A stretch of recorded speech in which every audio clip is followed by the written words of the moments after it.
Happy Heartswarming Eve, Twilight Sparkle, by Defender 22, Chapter 8. 'Twas the night before housewarming, and even the tiniest little mouse was mourning the series finale of the Fox TV show House. The fowls were all nestled in their beds without sleep, for they had consumed too much sugar. It would make any dentist weep. Papa was in his lounge chair, drinking bourbon to be blunt, while Mama was on the sofa, massaging her back. When out on the lawn there arose such a clatter, so Papa grabbed his club like he was a Detroit Tigers batter. He gazed out the bay window, and what did he see? It was this old man Simmons in his yard taking a pee. "I told you before," the old man Zion said. "You pee in my yard, and I'll beat you dead." So while Papa was busy shoving Simmons into the trash bin, Nightmare Moon Jr. quietly crept in. She smiled and winked. Oh, how she was quick! She stole every present, including Little Billy's stick. Hurrying to the back door, she placed a hoof on her nose, stuck out her tongue, and away she rose. "Twilight, why are you rhyming like that?" Spike asked from his perch on the wagon Twilight had stolen. Bags full of gifts, loaded up and ready to be destroyed. "I'm sorry. Were you talking to me?" the unicorn said. Spike let out a sigh. "Fine, Nightmare Moon Jr. Why are you rhyming like that?" Twilight laughed. "Oh, Spike, everybody knows that when you go out stealing holidays, you must rhyme." "I don't think—" "What's this? What's this?" There was something in the air. Scat Skellington, who was not Jack Skellington in any way, shape, or form, was dancing about. "What's this? Hey, this is my crime! Go get your own!" Twilight screamed. Okay, jeez, the skeleton said sadly, walking off with his hands in his pockets. "I thought Princess Misty killed him a few months ago," Spike stated. "Spike, no one reads the God Squad." "Hey! I do! Once in a while." "Did you break the fourth wall?" "Now then, let's make sure we are on track. You have my checklist, right?" Spike nodded, rolling his eyes. "Yes, Twilight, and I have the checklist for the checklist, and the checklist for that one, and the checklist for all your checklists." "Good!" Twilight said with a grin, her armor hose clanking as he walked. "Read off the list for me." "Let's see. Steal Crystal Heart. Place Memory Charm on Crystal Ponies. Make very complicated security systems to guard Heart. Talk to Doctor about Instant Throat." "Spike, that is King Sovereign's checklist." "Oops, sorry, Twilight." "Nightmare Moon Jr.!" Twilight screamed, lightning cracking overhead. Okay, sorry!" Spike exclaimed, throwing out his hands to defend himself. "Now that we have that straightened up, let's go to the next house." The unicorn's hair flared, and the wagon began to rumble along the path, heading towards the next sleepy household. "After this one, I really think we should dump all of this at Ghastly Gorge, so we have plenty of room for all the junk we get from Pinky's place." Spike waited a few moments before speaking. Nightmare Moon Jr. Nightmare Moon Jr. is listening. "Can I just call you Twilight for short? Nightmare Moon Jr. will allow this." "Twilight, aren't you worried that ponies will be upset with you robbing them?" "Not really." Spike shook his head. "But you do realize that they will be upset." "Of course, Spike, but I find I just don't care. They are the ones that made hearts warming about things instead of bonding over love and friendship. They were practically begging for some pony to come and rob them of all their possessions in an attempt to murder and rape a holiday." "I think you and I have different definitions for begging," Spike stated. Twilight waved him off. "Be that as may be, I don't have time to concern myself with corrupt ponies. I need to kill Heartswarming Dave, and committing grand theft is the only way to murder it! Then, and only then, will this evil holiday's evil curse be broken, and my friends be freed from its tyrannical grip." Spike leaned down over the bag he was sitting on. "But, Twilight, what if your friends don't thank you for ruining their holiday? What if they just form a lynch mob?"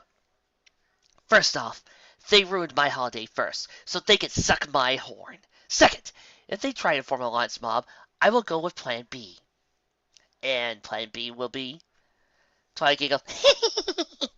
"Let the world until all the wicked are drowned." "Twilight!"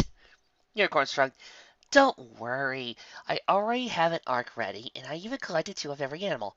Only females, though. I don't want any hanky-panky while we're waiting out the flood." Spike shook his head sadly. "Why are the pretty ones always insane?" "There we go," Spike said, swinging through the door of Verity's boutique open. "I told you it would be easier than throwing a boulder through a wall." Should I be concerned where Rarity keeps her hide key? The baby dragon shrugged. Sometimes I like to sneak in and watch Rarity sleep. It isn't creepy! No, no, of course not, Twilight said quickly. It isn't! The unicorn flashed her insistent smile. Of course it isn't. Under her breath, the insane mayor, who was dressed in the armor of a mass murderer and tried to rape a holiday, muttered, Psycho. After a few minutes spent making sure they were along, Twilight turned and addressed her little purple friend. Okay, I will go and get the presents. You check Rarity's bedroom for any hidden gifts. Spike gave her a salute and scampered off. Twilight began to softly sing to herself as she grabbed all the presents under the tree and used her magic to float them out the door. As she was doing this, she, of course, sang a song that was a classic of Christmas time. Oh, sweet Celestia, all the things I do for a live read. Killing in the name of! Sing that crud! The police! Some of those that work forces are the same that do burn crosses. Some of those that work forces are the same that burn crosses. Some of those work forces are the same that burn crosses. Some of those that work forces are the same that burn crosses. Killing in the name of! Killing in the name of! Now you do what they told ya. Now you do what they told ya. Now they do what they told ya. Now they do what you told ya. Now you do what they told ya. Now you do what they told ya. Now you do what they told ya. Now you do what they told ya. But now you do what they told ya. Well, now you do what they told ya. Those who died are justified for wearing the badge. They're the chosen ones. You justify those that died by wearing that badge. They're the chosen ones. Those that are died are justified for wearing that badge. They're the chosen ones. You chose to justify those that died by wearing the badge. They're the chosen ones. Woo! Some of those that work forces, or some of the burn crosses. Some of those that work forces are the same that burn crosses. Some of those that work forces, they're the same that burn crosses. Some of those that work forces are the same that burn crosses. Ugh! Killing in the name of! Killing in the name of! Now you do what they told you. Now they do what they told you. Now they do what they told you. Now they do what they told you. Now they do what they... My gosh! Isn't there any other lyrics to this song? Huh? What's going on? Sleepy murmured, trying down the stairs. Her parents had left her with her sister while they went on vacation. Because, like all ponies, she had a horrible relationship with her parents. Seriously, we've never met Rainbow Dash's parents. Twilight hasn't said a word to hers in 2 years. Applesacks are dead. Piggies are Amish. And Fluttershy's are in jail for trying to assassinate Princess Celestia in a failed attempt to impress Jodie Foster. Who are you? I am Night! Twilight stopped when she realized that telling the filly she was Nightmare Moon Jr. would result in screams, which would mean she would have to murder the filly to shut her up, which would lead to finding somewhere to bury the body, and she had lent her gun shovel to Fluttershy. I mean, I'm the ghost that never fibs. Really? Sweet said in glee. Did you get my letters? Sure. Anyway, why don't you do me a favor and go back to bed? Everything makes me sleep in the sink. I have accidents. The filly scuffed her foot against the floor. Super! So, let's go back to your sink. Sweetie blinked as he saw a present fall out the door. Wait! Why are you taking all my presents? Twilight considered the words of little Sweetie Belle, and considered which lie she would be forced to tell. Then she caught an idea, an awful idea, a horrible, hideous, stupid idea. I'm stealing them so I can kill Hearth every day and then rape its corpse. Rarity! Crap! Twilight exclaimed, hurrying over and grabbing Sweetie Belle and wrapping her up in some spare ribbon, made of gold thread and crushed emeralds, very expensive, and stuffing a sock in her mouth. I'm sorry, I have to interrupt. What is the hell is up with that sock thing? Seriously, it's so stupid. Can we all just admit it was stupid and stop referencing it? Spike! Our cover's blown! The baby dragon hurried down, his arms filled with Rarity's undergarments. I found a bunch of stuff! I even found a lightsaber in Rarity's bed drawer! Leave it! We need to go! But... Spike flat all the clothing he wanted to steal. Who's down there? Don't make me get my gun! Leave it! Twilight screamed, grabbing the last present and bolting out the door, Spike on her heels. Sweetie Belle? Rarity asked, trotting downstairs. What happened? Looking down the pile of clothing, Rarity dug around and pulled out her lightsaber, activating it and cutting Sweetie's bonds. What? You thought it would be something else? What else could it... Oh, you people are sick! Chapter 9. Applejack shook her head sadly as the girls came running toward her house. It was a heartwarming day, and instead of focusing on giving her living room its 15 cleaning, the farm pony was sitting on her porch brooding. I'm guessing y'all also had some no good thing steal stuff from you? First I nodded. The little coat I got for Angel is gone, as is the big hat with the purple feather and cane so he could beat his hoes. The face is slightly confusing. What is a hoe? I think it's a apple pastry, Applejack stated. Granny's always mentioning how my Uncle Orange loves eating them. Raven's ass was practically splitting teeth, which would have been gross. Some pony stuck into my place and stole all the goods I bought for the orphans. Now how am I supposed to compensate for the fact that I don't have a well-developed backstory? Giving to the poor was my thing! I thought being in the Wonderballs was your thing, Fireside said. The farm pony went outside. The thief don't hear us too. Every pony's mighty upset.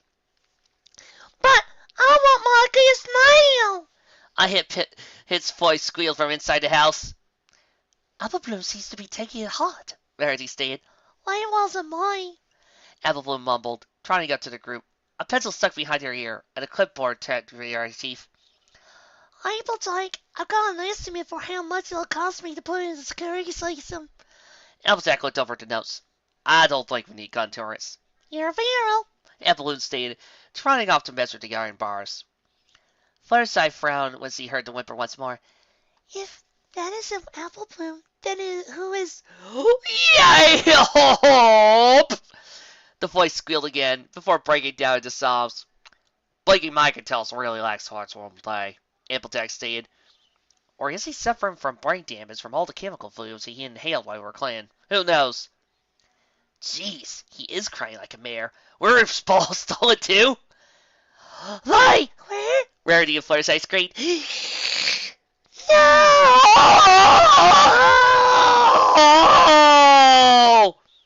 Well, y'all calm down so we can figure out what happened? Applejack tapped her hoof against her chin. Do we have any clues? Well, I found Twilight's wallet laying on my floor, Rainbow said, pulling said wallet from her saddlebag, which is weird because my floor is made out of clouds. I saw Twilight and Spike fleeing from my house last night, Rarity stated. Fireside sitting with unease. I found this book. It's called If I Stole Heartwarming Day, Here's How I Did It, by Twilight Sparkle. The yellow Pegasus flipped through it. It's actually pretty good. The characters are well defined, and there's a nice twist towards the end of the last third of the book. Applejack smacked one hoof against each other. All the evidence points to one culprit! Yeah? It was obviously the Fly brothers! Apple Bloom chose that moment to return and shook her head. Trollican. Trixie? Rarity offered. No! Trixie isn't anywhere near this story! That dragon we found 2 years ago? Rainbow suggested. Nope. Fireside pointed at herself. Was it me? Was it? Apple Bloom asked. I don't know, that's why I'm asking. Apple Bloom just stared down and trotted away, bubbling about how she could be the one without a cutie mark. Okay, now that she is gone and we can make plans to take down the Fly brothers! Applejack's rant teetered off when she noticed a herd of ponies racing toward him, led by Pinkie Pie, who was dressed in grand armor and a helm decked out on chainmail. Beside her, the cake folds were clacking coconuts together. Whoa there! Whoa! Pinkie said, stopping her invisible horse. Hello there! I am Pinkie, King of the Britons! I did it, Fellswire! Some pony called out in the back of the herd. I always knew she was going to lose it, Rainbow murmured. I just always said that she would kill me and turn me into cupcakes! Every pony in a 5-mile radius stated. Am I really that predictable? Rainbow said slyly. So, Pinkie, what are you doing? Fireside said politely. I figured out that Twilight is trying to kill Heartwarming Day and tart you as courts, so I rounded up a mob and we're going to beat her up! The Earth stared at Pinkie. What? You've never killed and raped a holiday? Pinky asked. I did it 3 times. Really? Fluttershy said, staring. Yeah, that's like No Sugar Day, National Anti-Party Day, and the Night of 1,000 Vegan Pizzas are no longer celebrated. Listen, we've all killed and evaded a holiday before, but this is heartwarming! Rarity stood up tall and proud, flashing them off a grin. You seriously can't believe Twilight is a part of this! She's a part of this! Burn her alive! Fancy Pets roared. Rarity blinked in surprise. What I meant was, death to Twilight Sparkle! Rarity! Rainbow Dash exclaimed. You're the elevator loyalty, not me, Rarity reminded her. Death to Twilight! Yeah! Snowflake screamed. Now hold on there, everypony, Applejack said, raising up her hose and calling for calm. Let's not fly off the handle. Twilight is our friend. She's one of us, and she loves heartwarming more than any other pony. Applejack took off her hat and placed it off her heart. She was the only one to remember the true meaning of the holiday, while the rest of us were being petty or greedy. Or starting fights, don't forget that, Daz added. Twilight was struggling to put on a party. And did any of us help her? No! Mom had the decency to look insane. If she did do this, it's our fault. We should have been there and helped her. Jeez, this isn't going to be another Twilight is always right and we suck as friends speech, is it? Rainbow complained.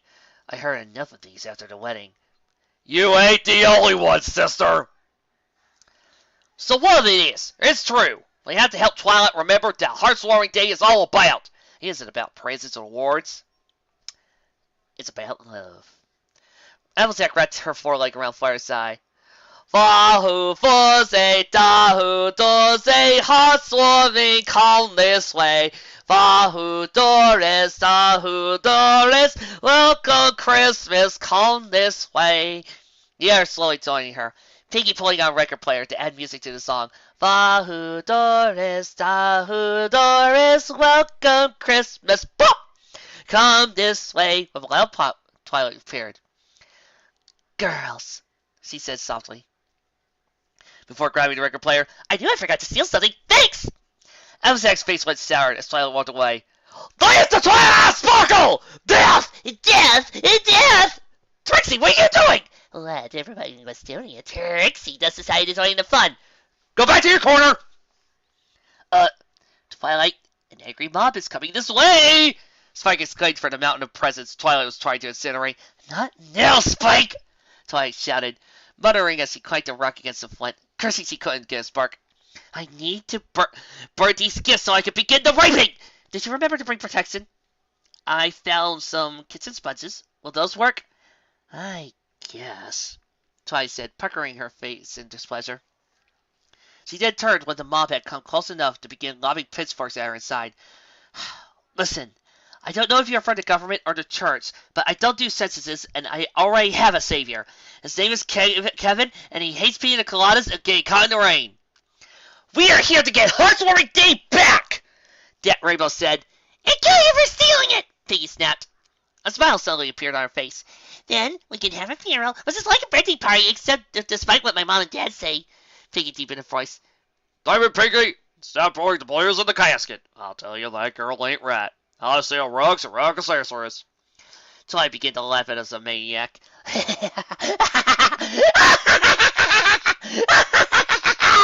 You think that you have the power to kill me? Purple magic burst from her horn like something from something. Insert your own simile here. Foolish ponies! I am Nightmare Moon Jr., and I will destroy you all, and then destroy Heartwarming Day! Rarity frowned, taking a step forward. As they said in my fencing school, it is on like Donkey Kong! Pinky nodded. Fluttershy! Load the piranhas into my party cannon! Are you sure they will be okay? Fluttershy said, dumping a bucket of his fist into the barrel of the cannon. No! Fire! Twilight began to hurl bolts of magic at the mob as they returned fire. In the middle of the epic fight, this is so epic I won't describe it, a blue police fox appeared just on the top of the hill. Well, Duppy, it looks like we have to save Christmas again, the doctor said happily. This is the lifetime for me. One more and I get a free sandwich. Don't you mean Heartwarming, Doctor? Derpy asked, Dinky riding on her back. Right. Now then. The doctor blinked when he saw the utter destruction occurring from him. You know what? I don't think the story needs me. And with that, The doctor and his companions left. Take me with you. But, noble reader, that does not mean the ending would be dark. For in the gloom of battle, there came one hero who would save the day. And his name was Spike. Enough! Spike yelled, causing all ponies to stop and stare at him. I am tired of all you fighting and yelling and bickering! You are going to stop it right now! And how are you going to get us to do that? Fable asked. I called your mothers. No! The mom and Twilight screamed. Well, even my mom? Applejack asked. I dug up her corpse and reanimated, yes. Spike said, I'm just that good. Thriller! Applejack's mom said, dancing on the floor. Thriller night! Twilight Nightingale Sparkle! Twilight Velvet roared, leading a mob of angry mothers toward the battleground. Take that armor off and get over here! Twilight took off her helmet and go, We were just playing. Get over here now! All the mares and stallions in the mob sighed as they trotted over to their mothers. Their hugs hung down and tails tucked between their legs. Last chapter. But Mom! Twilight whined as her mother yanked the armor from her form.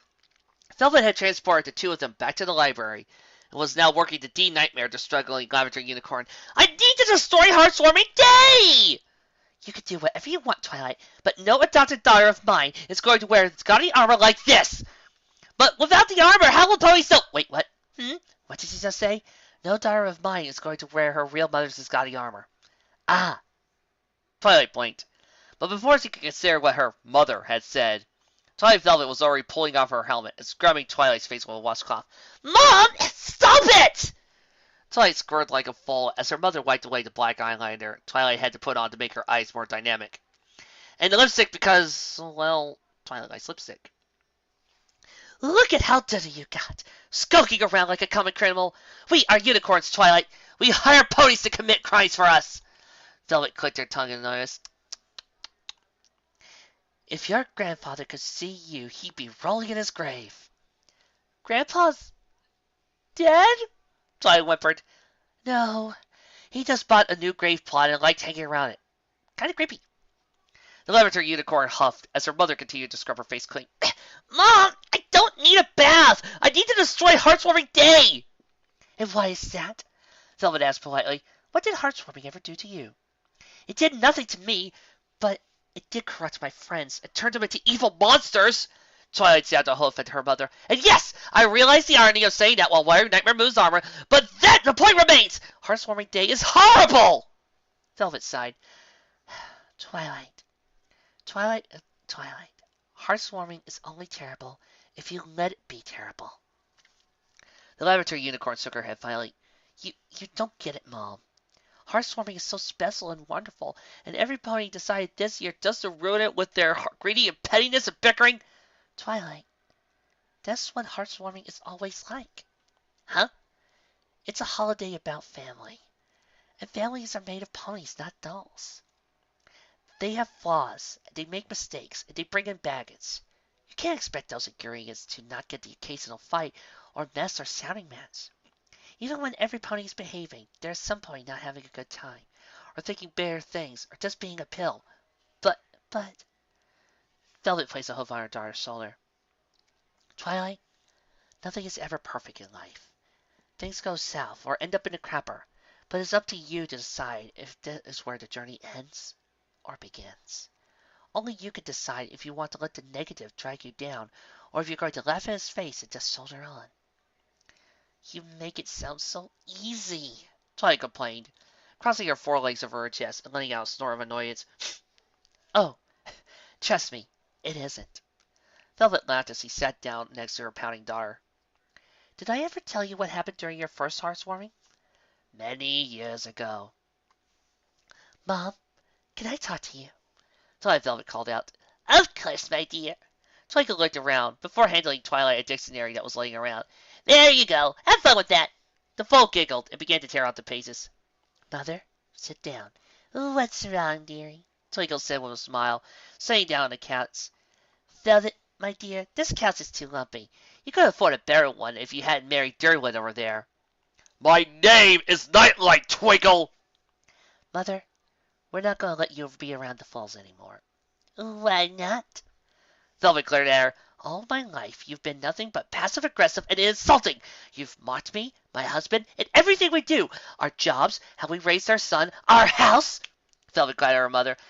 That is why we only invite you over on housewarming. My dear, you make too much of this. I'm merely being playful. She gestured towards a trembling white colt that was hiding behind Nightlight. I mean, little Skidmark knows how much I love him. Shining armor, Nightlight ground out. Twinkle groaned. Such a pathetic name. But of course, what else should we expect from a pathetic stallion like you? Night grabbed a bottle and smashed it on the table, jabbing it at the elderly mare. I will cut you, bitch! I could cut you, and no one would say a word. They would throw me a parade! And who would go to a parade for a ball slugger like yourself, Derwin? I'd kill you! I can't believe it. I thought Grandma Twinkle was so nice. Twilight gasped. So when she says I have a haircut only a dyke would like, see, is it referring to a water retraining structure? Velvet nodded. Yes. You never noticed her evil, cruel remarks because you focused on the good, just like you do with the holidays. Twilight shook her head. Okay, so maybe that one holiday was bad, but I can remember plenty of perfect heartswarming. Like what? That first part where I threw when you were just a filly? Spike stumbled around inside, looking at Illinois. You forgot to transport me too! I had to hit the ride with some strange pony and gave them mouth hugs! However, before he could continue his rant, he heard the hearts begin to play. Oh, by Celestia, it's happening again! He looked around in fear. Not another fuss! Not as many years ago. Ah! Shining, could you ask your father to get me the potato feeler? Sure thing, Mom, the little colt said, trotting over his father. Dad, Mom says he needed to tow potato peeler. Tell your mother she should just look at the potato. Her stare could make anything lose the will to live and shed its skin. Shining shrugged and trotted over to his mother.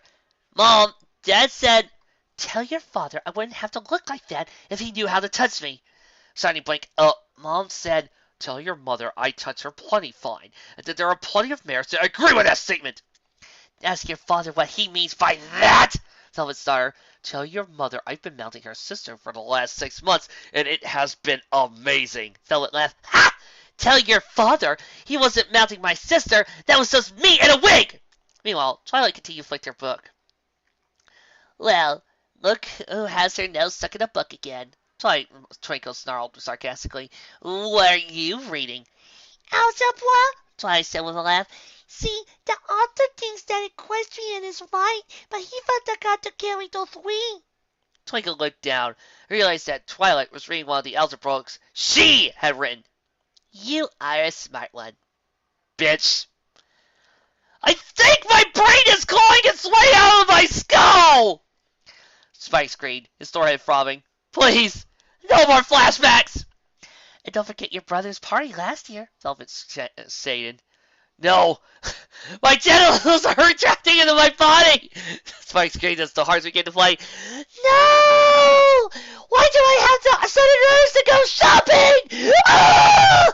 Last year. Shining, this is amazing, Twilight said in delight, looking around the ballroom of Canterlot Castle.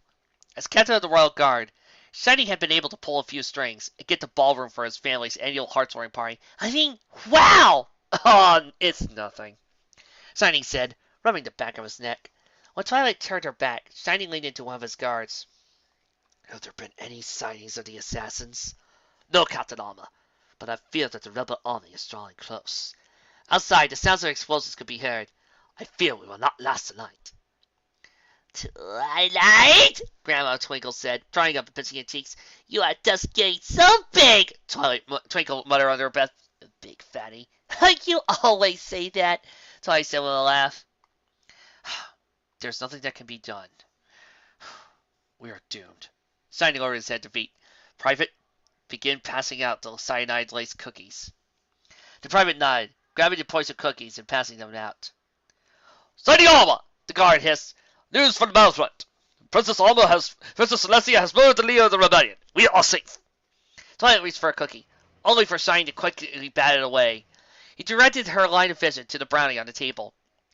Please, no more. Spike whimpered, covering his crotch. Twilight stared dumbly at the wall. I can't believe it. All those memories. Those wonderful memories. They were nothing but lies. Velvet shook her head. They're not lies, Twilight. The magic of the holidays is that we can forget the bad things and focus on the positive. We are focusing on our blessings and not the things that hurt us. Heartwarming.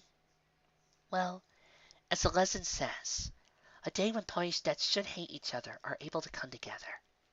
Forget about their troubles and just be.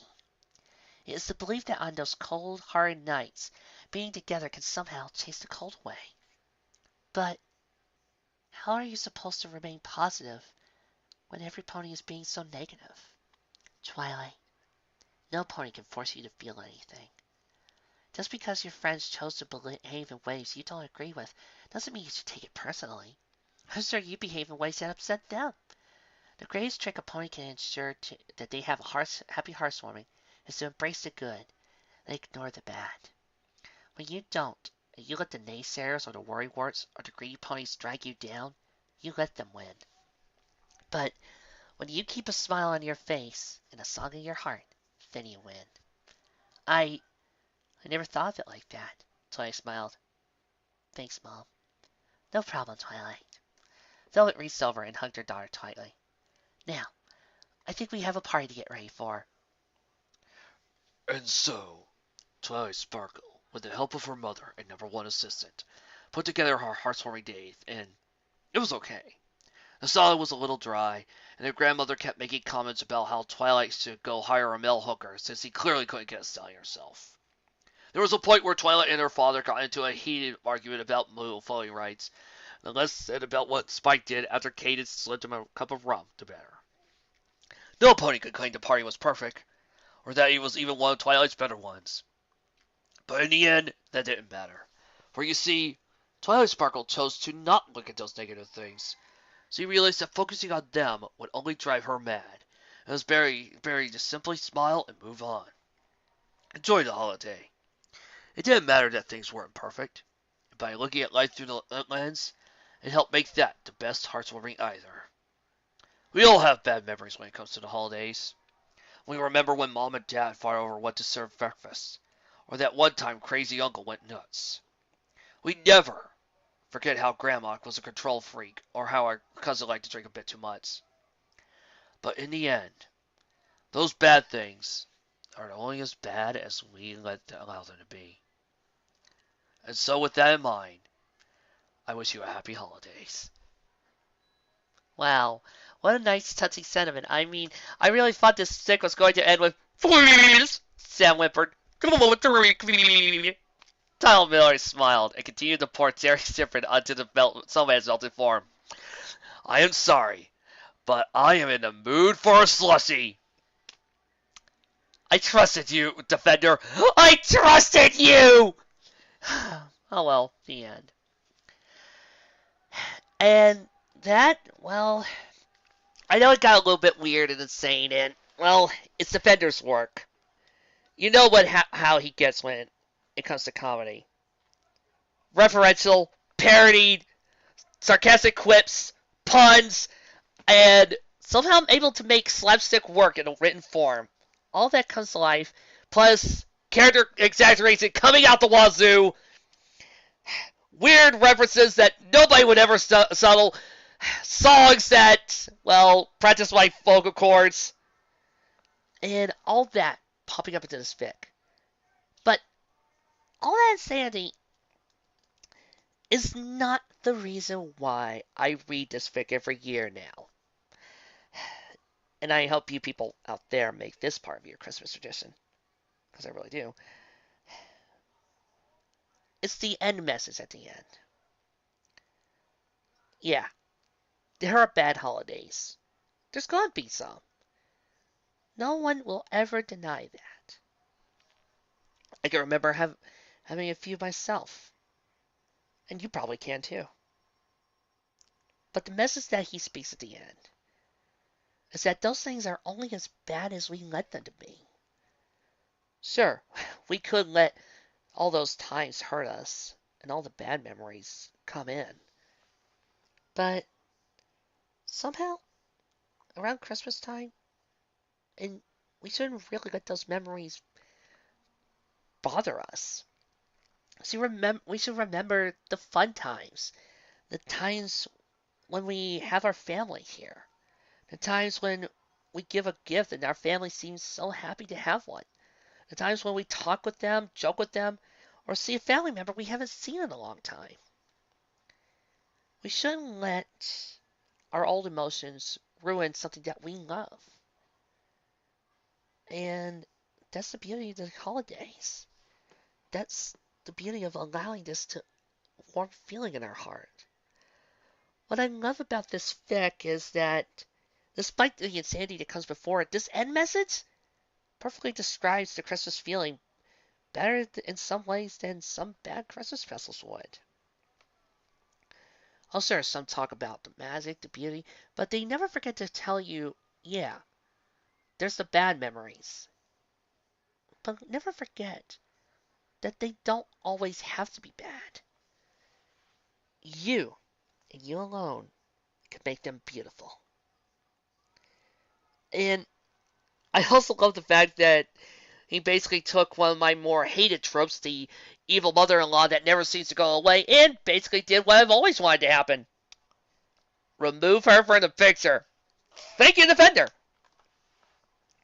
But I just stare at this fic and I just think of how appropriate it is and how much it means to me, because I love the holidays for a lot of the same reasons that this fic at the end put. And that's why I chose this.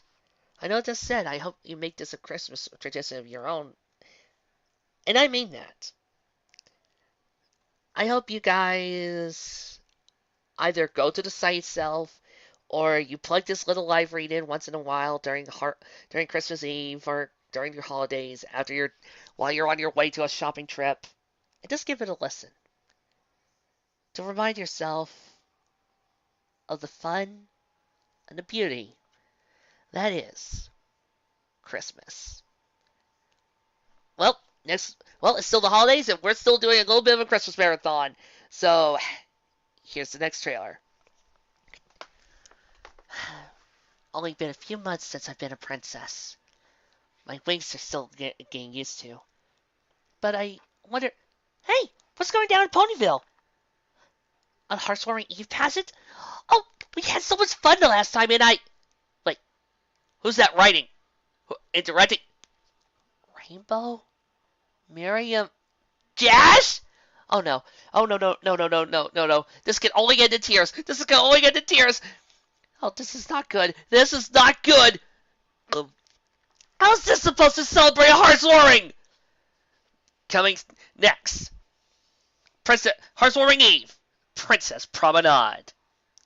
I'll be seeing you next time.